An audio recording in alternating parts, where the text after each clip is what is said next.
বিএনপির ভারপ্রাপ্ত চেয়ারম্যান তারেক রহমানের একান্ত সচিব হিসেবে দায়িত্ব পেয়েছেন সাবেক সচিব এবিএম আব্দুস সাত্তার। শনিবার বিএনপির সিনিয়র যুগ্ম মহাসচিব রুহুল কবির রিজভী স্বাক্ষরিত এক সংবাদ বিজ্ঞপ্তিতে এ তথ্য নিশ্চিত করেছেন। চলুন জেনে নেই কে এই আব্দুস সাত্তার।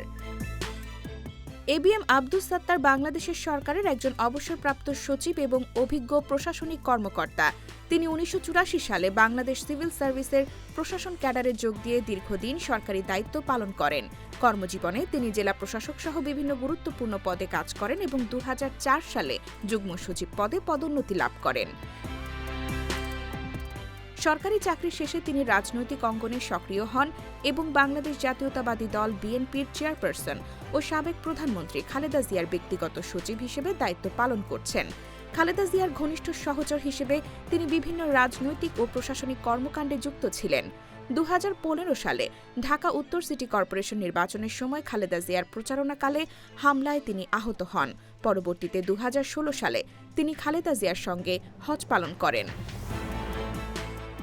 শেখ হাসিনা নেতৃত্বাধীন আওয়ামী লীগ সরকারের পতনের পর তিনি ঢাকার অফিসার্স ক্লাবের দায়িত্ব গ্রহণ করেন এবং নিজেকে সাধারণ সম্পাদক ঘোষণা করেন, যা নিয়ে আলোচনার সৃষ্টি হয়। তিনি বিসিএস প্রশাসন কল্যাণ বহুমুখী সমবায় সমিতি লিমিটেড এবং বৈষম্য বিরোধী কর্মচারী ঐক্য ফোরামের সভাপতি হিসেবে দায়িত্ব পালন করছেন। এই সংগঠনগুলোর মাধ্যমে তিনি সিভিল প্রশাসনের বৈষম্য দূরীকরণ, চুক্তিভিত্তিক নিয়োগ বন্ধ এবং প্রশাসনিক সংস্কারের দাবি তুলে ধরেন। এছাড়া তিনি রাষ্ট্রীয় মালিকানাধীন রূপালী ব্যাংক লিমিটেডের একজন পরিচালক হিসেবেও দায়িত্ব পালন করছেন।